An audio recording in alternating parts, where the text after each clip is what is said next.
Nandi. All glories to the assembled devotees. All glories to the assembled devotees. All glories to the assembled devotees. All glories to Sri Guru and Gauranga. Om Namo Bhagavate Vasudevaya. Om Namo Bhagavate Vasudevaya. Om Namo Bhagavate Vasudevaya.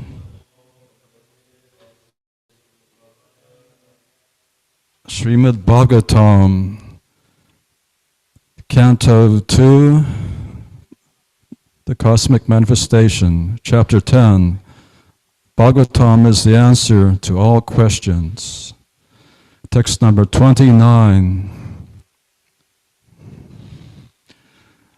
Aditsur Ana Pananam Asan Kokshi Antra Nadaya Nadya Samudra Cha Tayo Tushti Pushti Tat Ashraye Aditsurana Pananam Asan Kokshantra Nadyaha Nadya Samudras Chatayos Tushti Pushtis Tadasraye Aditsurana Pananam Asan Kokshantra Nadyaha Nadya Samudras Chatayos Tushti Pushtis Tadasraye Aditsarana Pananam Asan Kokshantra Nadyaha Nadya Samudras Chatayos Tushti Pushtis Tadasraye Sur Anapananam Asan Kukshan Pranadayaha Nadyasamudras Chatayos Tushti Pushtis Tadasraye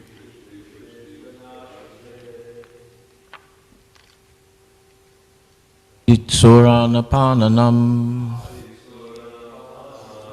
Sankukshantra Nadaya Nadya Samudras Chatayos Tushti Pushtistat Ashraye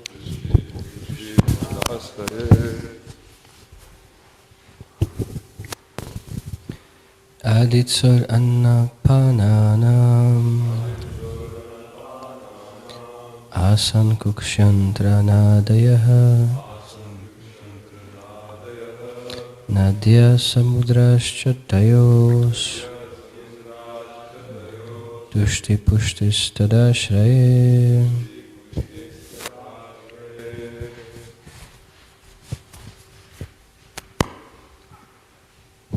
Aditsodanapananam Asan Kukshantra Nadayaha Nadya Samudrash Chatayos Tushti Pushtis Tadashraye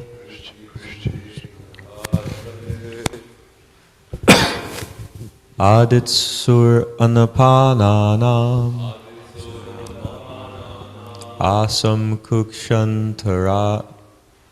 Asan Kukshantra Nadayaha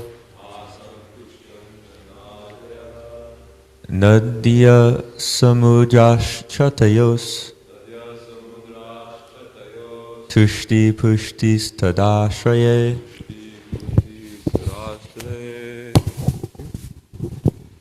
Aditsudanaprananam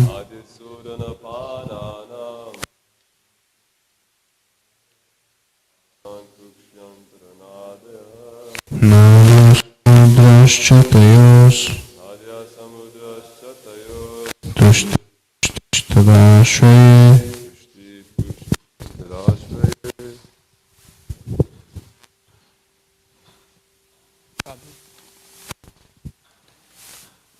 Adiswaranapananam Asankukshyantranadayaha Najasamudrascha tayos Tushti pushti stad ashraye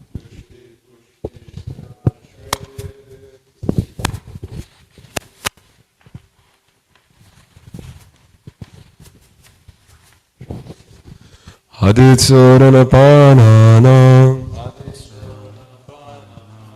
Asankukshantaranadayaha Nadyasamudraschatayos Tushti pushti stadashraye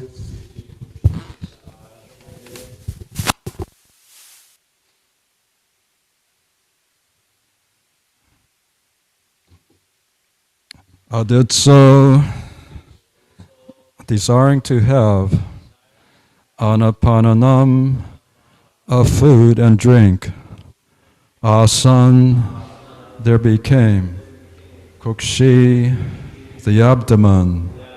Antra, the intestines. Nadaya, and the arteries.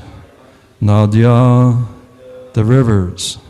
Samudra, seas. Cha, also.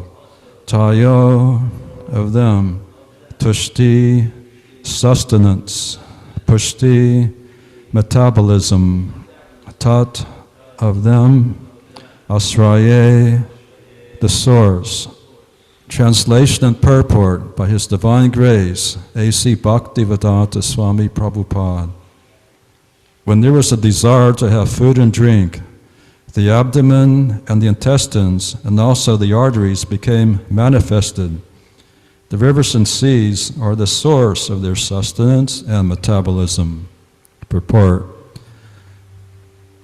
The controlling deities of the intestines are the rivers, and those of the arteries the seas. Fulfillment of the belly with food and drink is the cause of sustenance, and the metabolism of the food and drink replaces the waste of the bodily energies. Therefore, the body's health is dependent on healthy actions of the intestines and the arteries. The rivers and the seas, being the controlling deities of the two, keep the intestines and the arteries in healthy order. Translation again. When there was a desire to have food and drink, the abdomen and the intestines and also the arteries became manifested. The rivers and the seas are the source of their sustenance and metabolism. Donovan Maharaj, we're eager to hear your comment on Srimad Bhagavatam.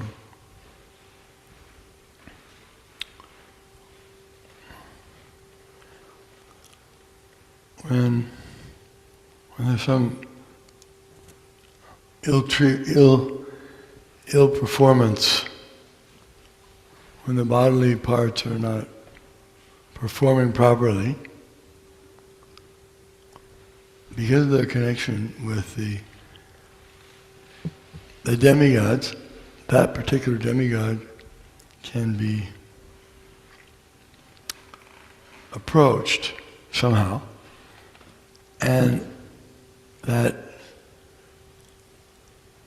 malfunctioning can be rectified. For example,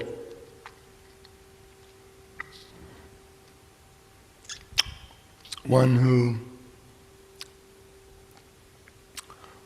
wants to, let's say he's having difficulty with his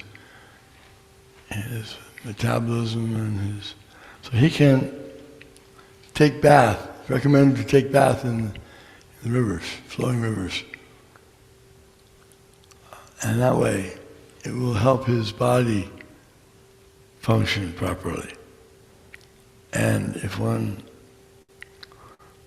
wants to have a very strong body, then he can stay in the sun. The sun gives, Prabhupada would say that if a baby is put out in the sun, then they become strong for the whole life. Or if someone's ill, sun. So there's different, these things are connected.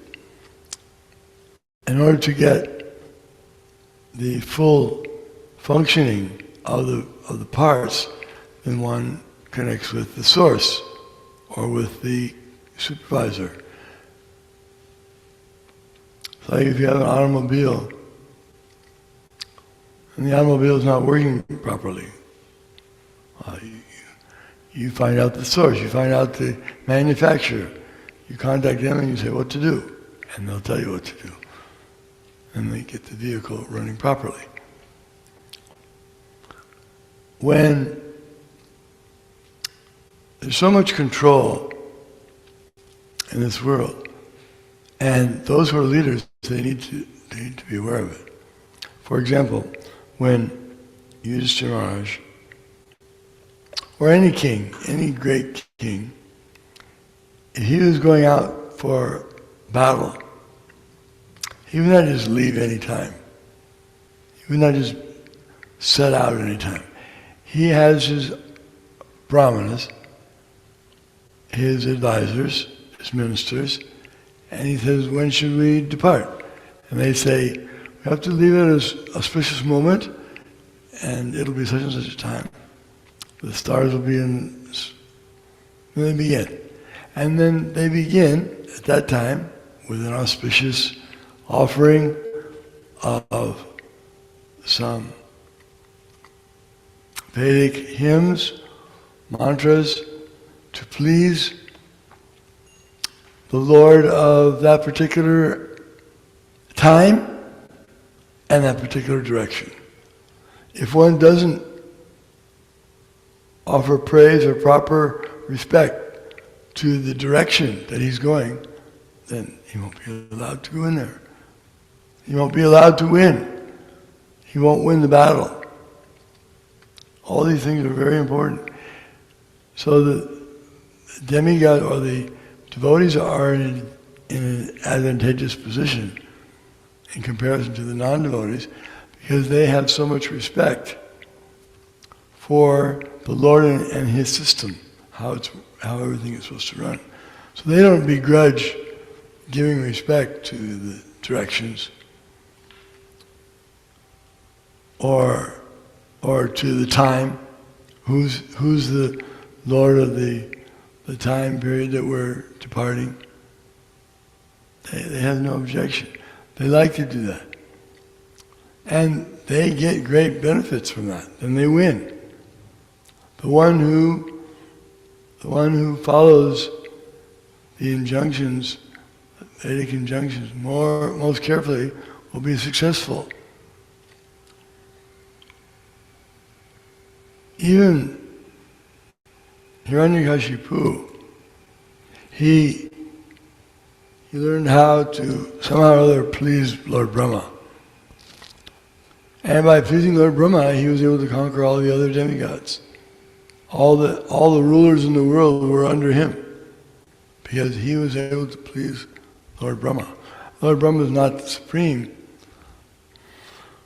but next to Lord Vishnu, he and Lord Shiva are very powerful. So if one pleases Lord Shiva or Lord Brahma, he can become very powerful. He can defeat all the other demigods. Brahmastra weapon. That means one has to get the blessings of Brahma. Brahma puts his energy into that weapon, and you can't defend against it. It cannot be defeated by any other weapon because he's the topmost. So this is how everything goes on. But those who are ignorant, they don't know any of this. They think it's all we're just talking They're all foolishly wasting time talking about mantras and demigods, and they disregard the whole thing. But actually it's an incredible science, and one can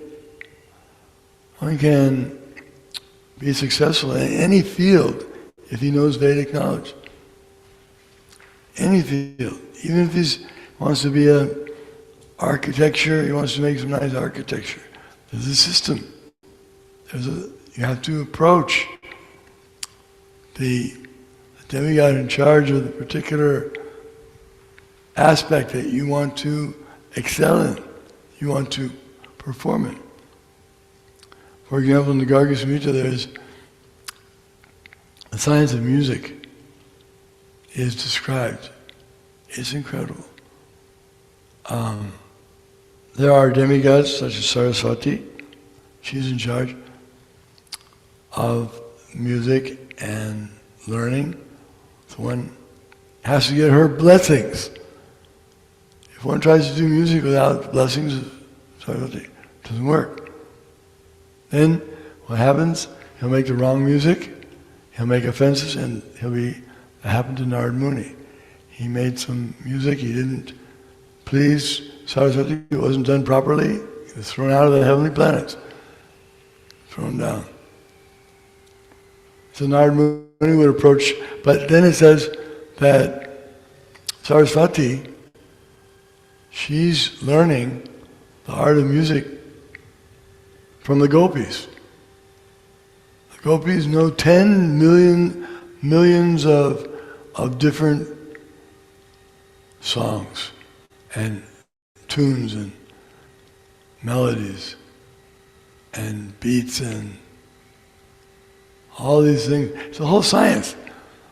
So we're thinking you just play the guitar, buy the guitar, and you make music. That may not be music according to the higher. It's not considered music. They consider it noise or disturbance. So, a very nice description here how if you want your abdomen, your metabolism to work properly, and you take shelter of the rivers, and then each river has a deity. Most of the rivers are female. It's like Ganga, Yamuna, but there are a few male rivers. That one in South India, Putra, was it? No, it's Brahmaputra. That's a river that the deity is Daksha. That's a rare river, he's male. Generally they're female deities. So you pray to Ganga, you pray to Yamuna. When we go into a holy river, we're supposed to bow down and pay first our obeisances, say some prayers to the deity, Ganga. When you go to take bath in the Ganga, you say. And usually they're all devotees. Ganga's a devotee, Saraswati, Yamuna, they're devotees of Krishna. So if one worships Krishna, then he's free. He doesn't have to do anything else. If he just worships Krishna, all his obligations are taken care of. That verse, check those. One who's all his debts, he has no more debts, no more responsibilities. Even though everyone's born with debts. Debts to the forefathers, debts to the sages, debts to the demigods. He has to pay back. He has to do so many things. But he's serving Krishna. He's freed from all other responsibilities. He has nothing else to do but just serve Krishna. And he doesn't have to worry about all these things. They're all inclusive, because one who worships the Lord, the demigods, they are very pleased to have this association. They love to have the association of the devotees. He'll be honored by everyone that's civilized. Dhanavar Maharaj, thank you very much for explaining this science of God, Srimad Bhagavatam. And Bhagavatam is the answer to all questions. Whatever you want to know, you'll find the answer in Srimad Bhagavatam, whether it's psychology, here it's biology, or geology.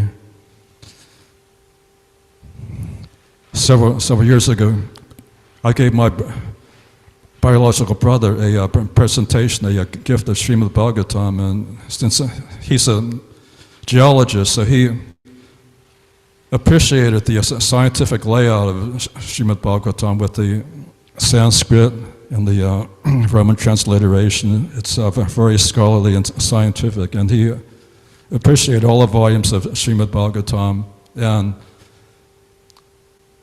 I made sure he got a copy of Srimad Bhagavatam 5th Canto, Part 2, where the structure of the universe is explained.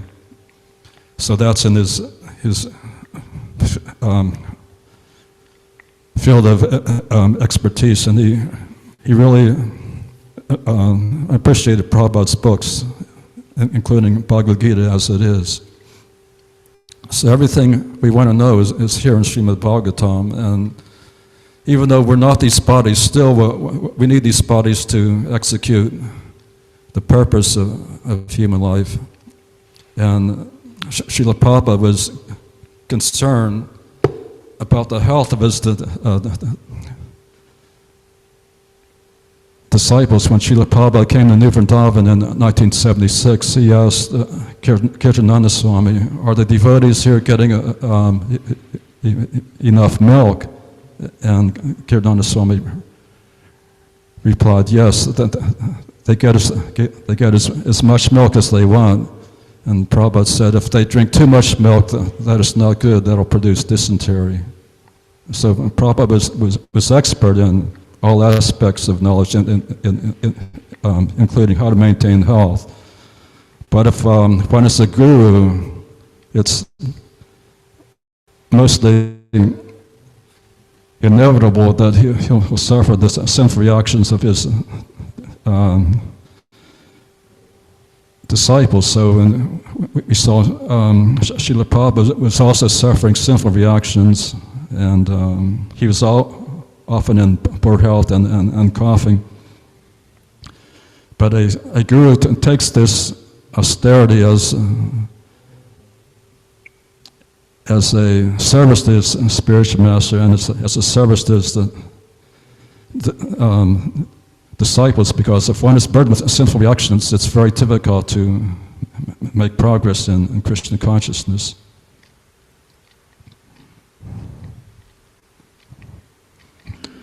And here we see that the controlling deities of the intestines are the rivers, and those are the arteries, the seas. In the Vedas it says that if there's a place where there's no river or no large reservoir, no ocean, don't go to that place.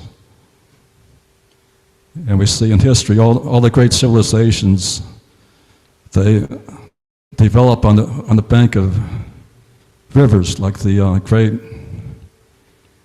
Egyptian dynasties develop on the banks of the Nile. The Vedic civilization developed on the banks of the Yamuna and Ganges. And when I was in Mayapur, India, I spent more than three months in Mayapur, and one of my services there was cooking, and I went out to the garden to gather tomatoes and eggplants for the offering to the Lord. And the soil in Mayapur is so fertile because that soil is left there because during the annual floods, when the Ganges floods, it leaves a nice layer of silt. And that silt is very fertile. And before laying down the silt, it takes away the existing soil, which might have various plant diseases. So if one is fortunate enough to live on the bank of a river, there's no need for fertilizer because every year the river brings fresh, fertile soil. So in India, millions of people live on the bank of the Ganges, and they're benefited both materially and spiritually. Materially, they're benefited if they bathe regularly in Ganges, they become free from all diseases. And spiritually, by bathing in the transcendental water of the Ganges, which is non-different from Charinamrita, that water gives them gradually liberation, and they develop their natural affinity for loving service to Krishna, the Supreme Personality of Godhead. And in India, even today, although the Vedic culture is almost lost, still the people in India view every river as a person. And we say, Ganga Mae Ki Jai, Yamuna Mae Ki Jai, Mother Ganges Ki Jai, Mother Yamuna Ki Jai. And in New Vrindavan, there were several nice streams. There was the Wheeling Creek, which is named the New Yamuna River. And those in the New Vrindavan have the opportunity to bathe in these nice rivers. And there's a waterfall there called Keshiga. Prabhupada named that waterfall Keshiga. And you could go there and take bath in the cool water and become purified.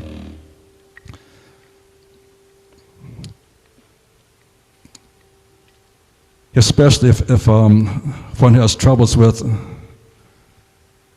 digestion, it's recommended either to bathe in the river or take a cold bath, and the problems with digestion will be cured naturally.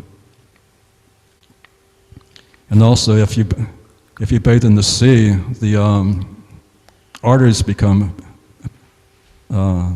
purified and unclogged. So these things are necessary for good health.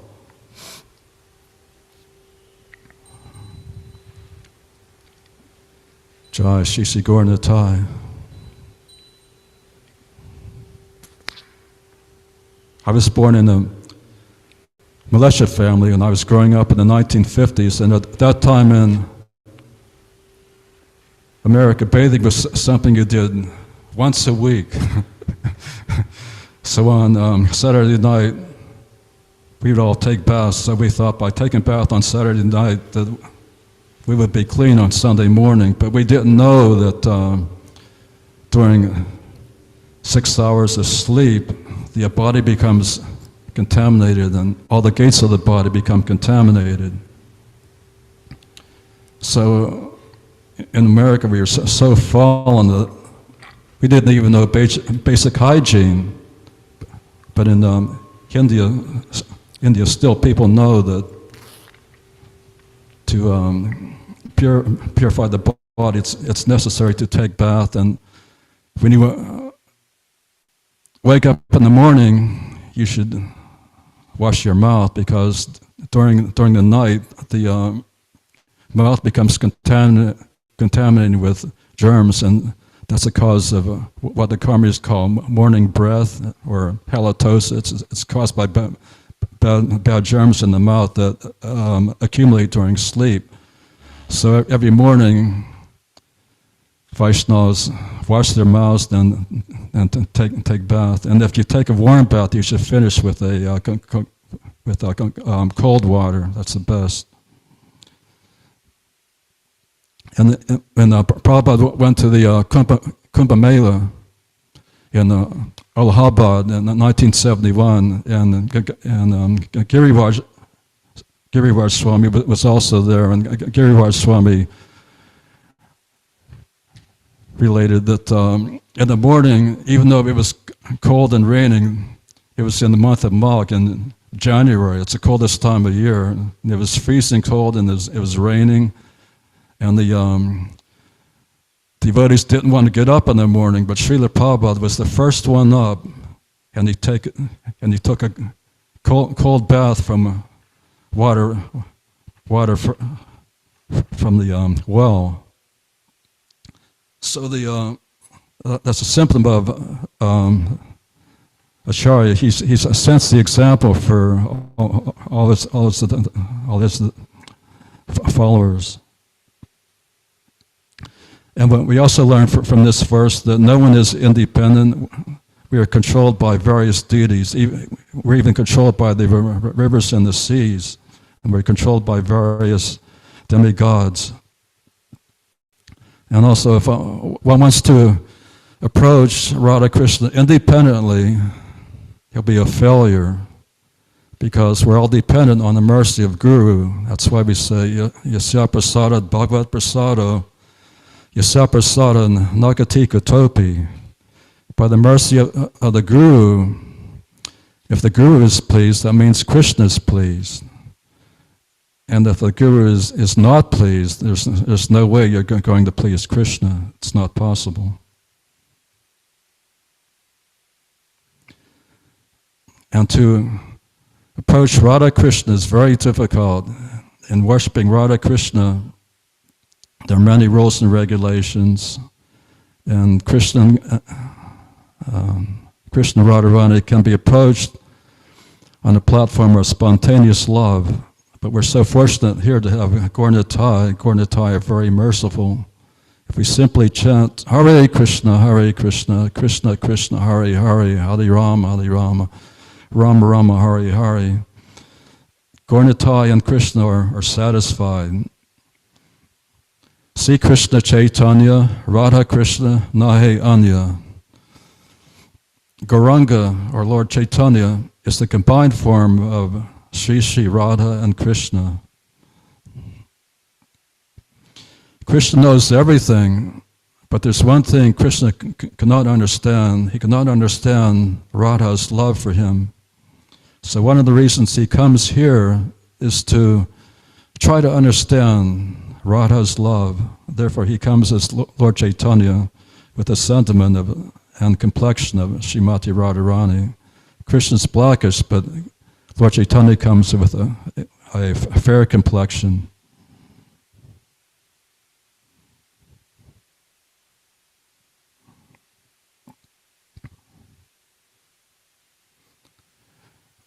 Are there any comments or questions? Yes.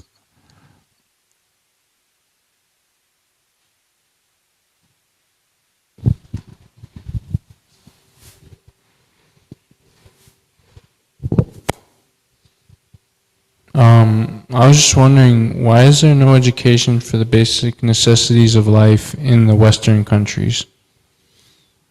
What is what? Why is there no education for the basic necessities like hygiene and health in the Western countries? Because we're malechas, we're meat eaters, and we've also had many bad habits like keeping dogs. Dogs are the most dirty of animals, and they spread disease. So there are three modes of material nature, and Prabhupada says the Europeans were originally from the Veda culture. Their ancestors were formerly Kshatriyas, but because they left the Veda culture, they became degraded. So that's a position of the fallen souls in the West, because there are three modes of material nature: goodness, passion, and ignorance. And in Kali Yuga, everyone is born a Shudra.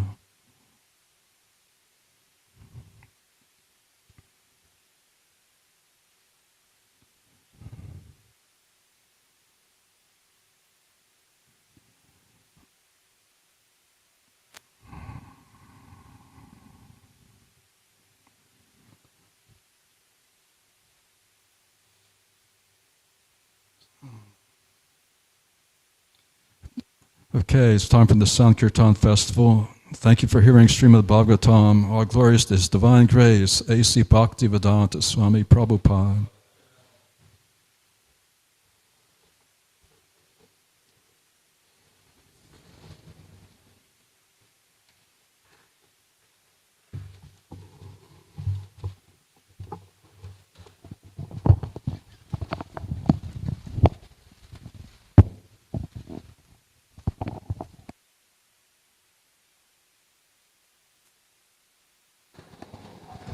So we'll read the scores from this week of February 5th. For the pleasure of their lordships, Sri Sri Gauranitai, Lord Nrsimhadev, Tulsi Maharani, the Sampradaya Acharyas, Srila Prabhupada, His Holiness Dhanavir Goswami, and all the assembled devotees. And we have some prasadam here for all the book distributors. So,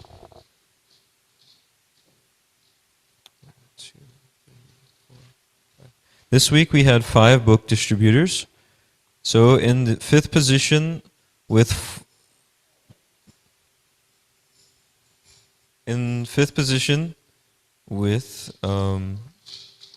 let me just do a last double check. Sometimes we get a last minute one. Okay. In 5th position with 3 small books, 5 medium books, and 1 big book for a total of 4.25 book points. Mridanga Prabhu. Haribol. We have some prasadam cookies for you here.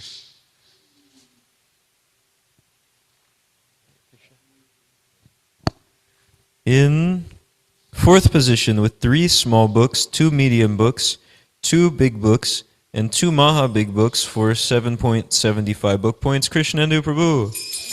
Haribol. In 3rd position with 5 small books, 4 medium books, 4 big books, and 4 Maha big books for 14.25 book points, Jagannath Prabhu. Haribol.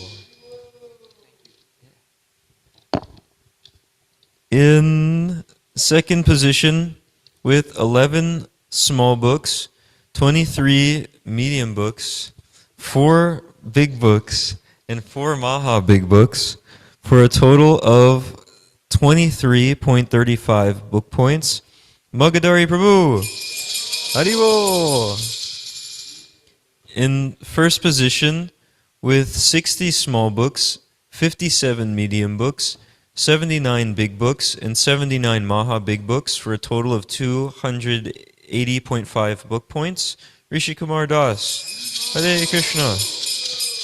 And the temple total is 82 small books, 91 medium books, 90 big books, and 89 Maha big books, for a total of 334 book points. Rupanuga Vedic College Ki Jai.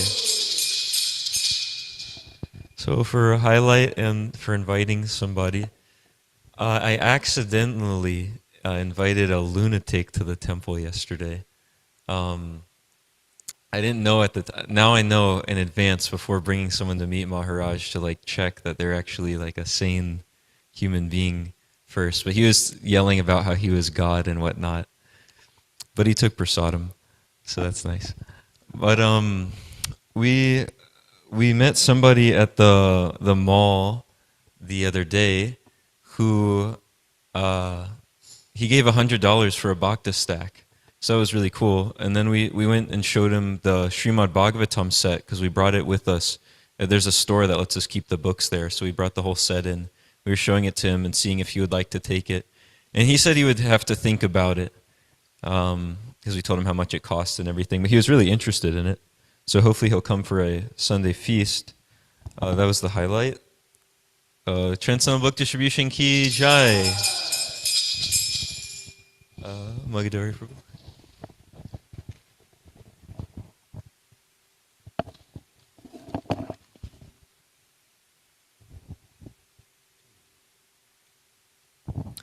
Yeah, so I got to go to Walmart with Rishi Kumar Prabhu. That was really nice, and I met a Pepsi stalker.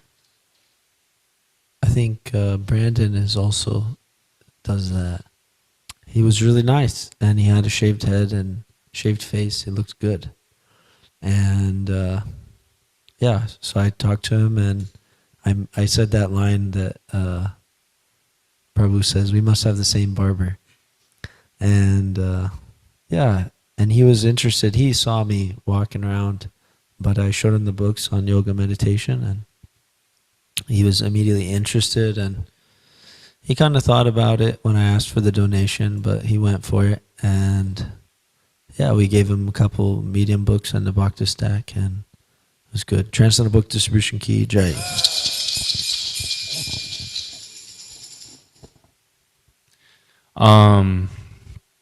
So this was, my highlight was when we went to the Independence Center. I was feeling kind of like mental. I was trying to like, what's it called? I was trying to follow Rishi and learn from him. And I figured it was enough time. Like I had to start approaching people. So I saw this group of like middle school kids, and they were like, we had talked to them before, but we didn't really approach them. So I decided I don't know, I had the courage to approach them. And it was funny because like the door was literally closing, and it was almost all the way closed. And like they were in an elevator. I'm sorry, they were in an elevator, and the door was closing, and I like kind of like pushed it back open, and and it was funny because when I went in there, everybody was like trying to roast me and everything like that, but there was one guy who really wanted the books, and I told him, yeah, we're just asking for donations, and he's like, all I got is $1 on me, man. And I was like, well, we can give you a small book. And so he gave me the $1, and I gave him the small book. And yeah, they still roasted me as I was leaving. They were like, give my man his $1 back. So it was pretty funny. Transcendental Book Distribution Ki Jai.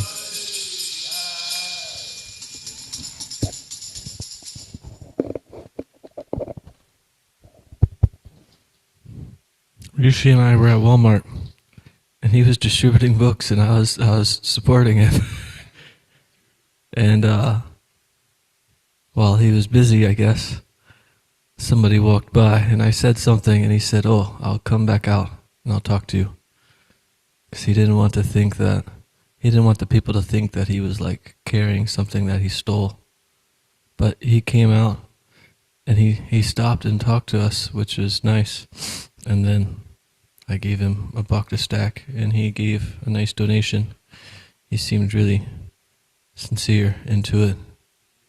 It is. Yeah. Haribol.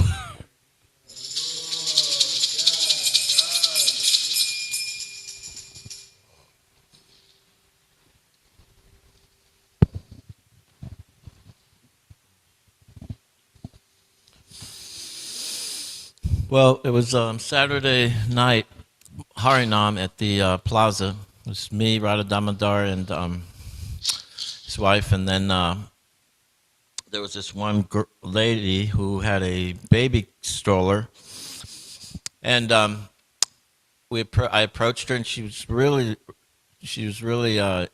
favorable, and she started like dancing and saying, "Oh, I love you guys," and all this. And she was supposed to come to the feast last night, but she didn't show up. And I said, "You have the card, right?" She said she knew where we were and everything, but she took a a few books, a bunch of books, and that was the most memorable person. So maybe she'll show up next week, this week.